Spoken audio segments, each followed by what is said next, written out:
আজকের এই ভিডিওতে একিড খাওয়ার সঠিক নিয়ম কিভাবে তা আপনাদের সামনে তুলে ধরব, যাতে আপনার পেটে আসা অনাকাঙ্ক্ষিত গর্ভধারণটি সফলভাবে গর্ভপাত হয় এবং আপনার স্বাস্থ্যের কোনো ক্ষতি না হয়। তো চলুন ভিডিওটি শুরু করা যাক। একিড শুধুমাত্র সঠিকভাবে খাওয়ার নিয়ম না জানার কারণে অনেকেরই গর্ভপাত হয় না। আপনার পেটে থাকা ব্রঞ্চি পুরোপুরি ক্লিয়ার করতে একিড প্যাকেটের প্রতিটি ট্যাবলেট সঠিকভাবে খাওয়া অত্যাবশ্যকীয়। সামান্য একটু ভুলের কারণে আপনার মাসিক নাও হতে পারে। একিড ওষুধটি মোটামুটি কম বেশি ছোট বড় সব ওষুধের দোকানে পাওয়া যায়। দেখা যাচ্ছে এর ভেতরে একটি নির্দেশনাবলী রয়েছে। আমি সবাইকে অনুরোধ করব এই ওষুধটি খাওয়ার আগে যেন সবাই অবশ্যই মনোযোগ সহকারে এটি পড়ে নেয়। দেখতে পাচ্ছেন এক প্যাকেট একিডের ভেতরে মোট 5টি ট্যাবলেট থাকে। আর একটু ভালো করে খেয়াল করুন, এই 5টি ট্যাবলেট কিন্তু 2 ভাগে বিভক্ত।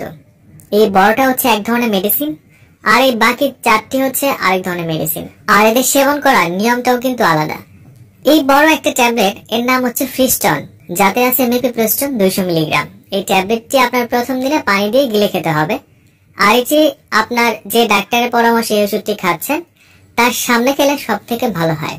এটি খাওয়ার সময় ঘড়ির টাইমটি মনে রাখুন, কারণ এই বড় ট্যাবলেটটা খাওয়ার 24 থেকে 48 ঘন্টার মধ্যে বাকি 4 ছোট ছোট ট্যাবলেটগুলি সেবন করতে হবে। এই ছোট ট্যাবলেটগুলির নাম হচ্ছে মিপটল, যাতে আছে মিসোপ্রোস্টল 200 মাইক্রোগ্রাম।